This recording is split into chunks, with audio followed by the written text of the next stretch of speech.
Hello friends, मैं हूं समीर और आप देख रहे हैं समाज की खबरें हिंदी टीवी न्यूज़। दुनिया में सबसे बड़ा हॉटस्पॉट बना महाराष्ट्र। एक दिन में रिकॉर्ड 57,074 नए केस। यह देश के बाकी राज्यों में मिले कुल मरीजों से ज़्यादा है। पॉजिटिव मरीजों की बढ़ती संख्या ने महाराष्ट्र के दुनिया का सबसे बड़ा संक्रमण हॉटस्पॉट बनाया। पिछले 24 घंटे के दौरान 57,000 से ज़्यादा नए मरीज मिले हैं। एक राज्य के रूप में महाराष्ट्र पूरी दुनिया में संक्रमित मरीजों के मामले में टॉप पर है। दुनिया के किसी भी देश की तुलना में महाराष्ट्र अब केवल फ्रांस ही पीछे है, जहां 24 घंटे में 60,922 मरीज मिले हैं। समाज की खबरें हिंदी न्यूज चैनल को सब्सक्राइब करें, बेल आइकन दबाना ना भूलें। अगर आपको अच्छा लगे तो लाइक और शेयर भी जरूर करें। अगर आपको हमारे साथ जुड़ना चाहते हैं, अगर किसी भी तरीके का न्यूज़ या एडवर्टाइजमेंट देना चाहते हैं तो आप हमें इस नंबर पर कॉल करें 7666471110। धन्यवाद। इधर पुणे देश का सबसे ज़्यादा संक्रमित संख्या वाला शहर बन चुका है। पुणे के बाद मुंबई का नंबर आता है। भारत में पिछले 24 घंटे में 1,03,794 नए संक्रमित मिले हैं, जिनमें से अकेले महाराष्ट्र में 57,074 नए मामले सामने आए हैं। यह एक दिन में किसी भी राज्य में आने वाले मामलों में सबसे ज़्यादा तो है। यही सभी राज्यों के कुल केसेस मिलकर भी महाराष्ट्र से कम है। राज्य के लगभग सभी बड़े शहरों में मरीजों की संख्या तेज़ी से बढ़ रही है। इनमें पुणे, मुंबई, नागपुर, नासिक, औरंगाबाद शामिल हैं। कुल पॉजिटिव पेशेंट के मामले में 10वें नंबर पर पहुंचा महाराष्ट्र। राज्य में 24 घंटे में 222 कोरोना संक्रमितों की मौत हुई है।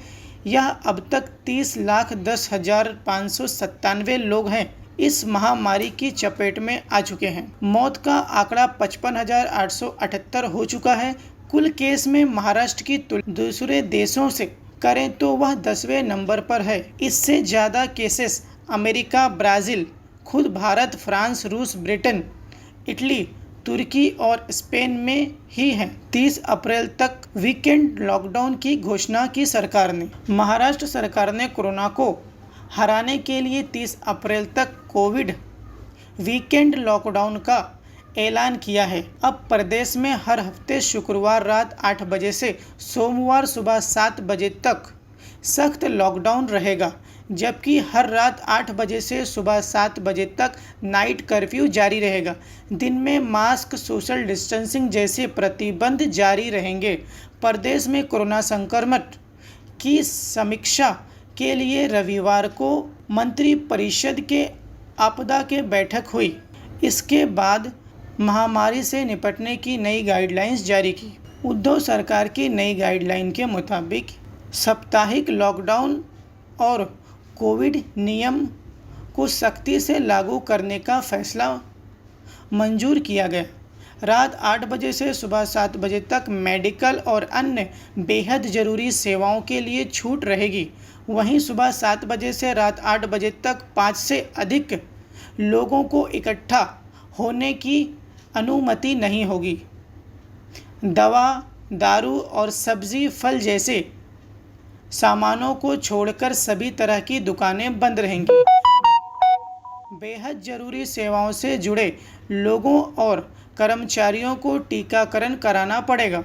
सभी बाज़ार, मॉल, सिनेमाघर, नाट्यगृह, धार्मिक स्थल, saloon, beauty parlour, gym, restaurant, bar, video parlour, club, सभागार, स्पोर्ट्स क्लब और स्विमिंग पूल बंद रहेंगे।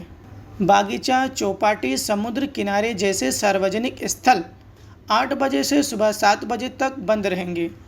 होटल को खुला रखा जा सकेगा। रेस्टोरेंट में पार्सल की सुविधा होगी। केवल होटल में रुकने वालों को भोजन करने की अनुमति होगी। अन्य लोगों को रेस्टोरेंट में भोजन करने की अनुमति नहीं होगी। खेती से संबंधित काम शुरू रखे जाएंगे।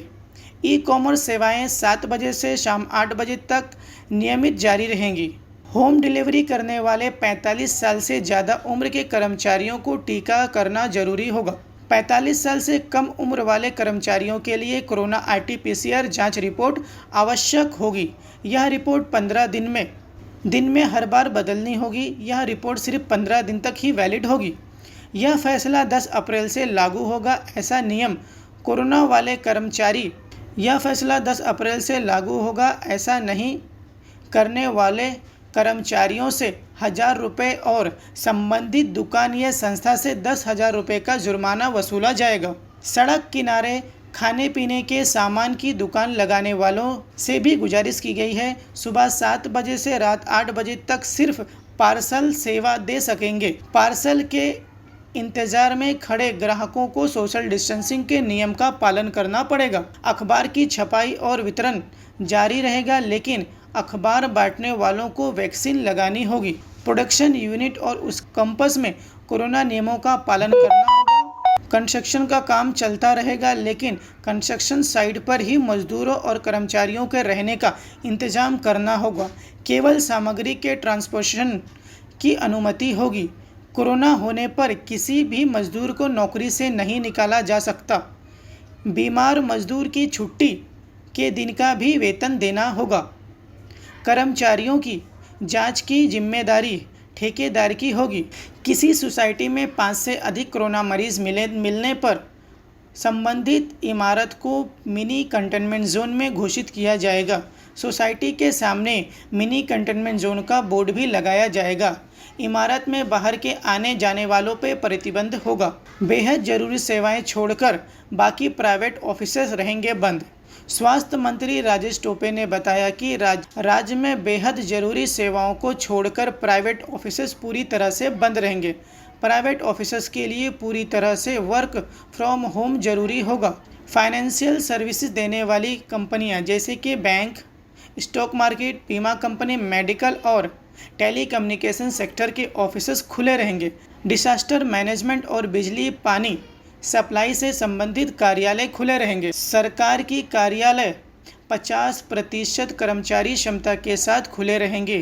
कोरोना से जुड़े स्वास्थ्य, चिकित्सक, शिक्षा, आपदा प्रतिबंध समेत अन्य विभाग पूरी क्षमता के साथ चलेंगे।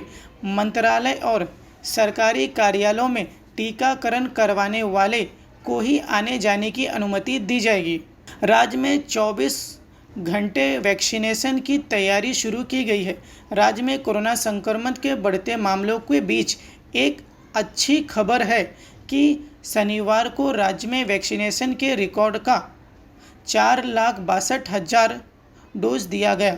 स्वास्थ्य मंत्री राजेश टोपे ने बताया कि टीकाकरण के कुल मामलों में भी महाराष्ट्र देश में अव्वल है। गुजरात, राजस्थान, मध्य प्रदेश, उत्तर प्रदेश जैसे राज्य में अब 24 घंटे 7 दिन टीकाकरण की तैयारी चालू है। अगले 1 से 2 दिन में इसका ऐलान किया जा सकता है। 20 से अधिक बेड वाले अस्पताल में भी टीकाकरण की अनुमति दी जाएगी। भाजपा सरकार ने लॉकडाउन पर सरकार को समर्थन दिया। सरकार के लॉकडाउन के फैसले पर विधानसभा में विपक्ष के नेता देवेंद्र फडणवीस ने कहा, लॉकडाउन के निर्णय को हमारा समर्थन है। राज्य सरकार के नियमों का लोग सख्ती से पालन करें। अस्पतालों में कोरोना मरीजों के लिए बिस्तरों की संख्या पर्याप्त नहीं है, दवाई की भी कमी है, इस पर भी सरकार ध्यान दे। लॉकडाउन के दौरान आम लोगों के लिए सरकार कुछ जरूरी प्रावधान करे। कोरोना की रोकथाम के लिए राज्य में बड़े पैमाने पर वैक्सीनेशन की ज़रूरत है। पंढरपुर उपचुनाव के लिए छूट। डिप्टी सीएम मुख्यमंत्री अजीत पवार ने कहा है कि पंढरपुर विधानसभा उपचुनाव के लिए कोरोना की नियमावली में छूट दी जाएगी, क्योंकि उपचुनाव की घोषणा भारत निर्वाचन आयोग ने की है। 17 अप्रैल को उपचुनाव के लिए मतदान होने के बाद पंढरपुर में भी सख्त नियम लागू होंगे।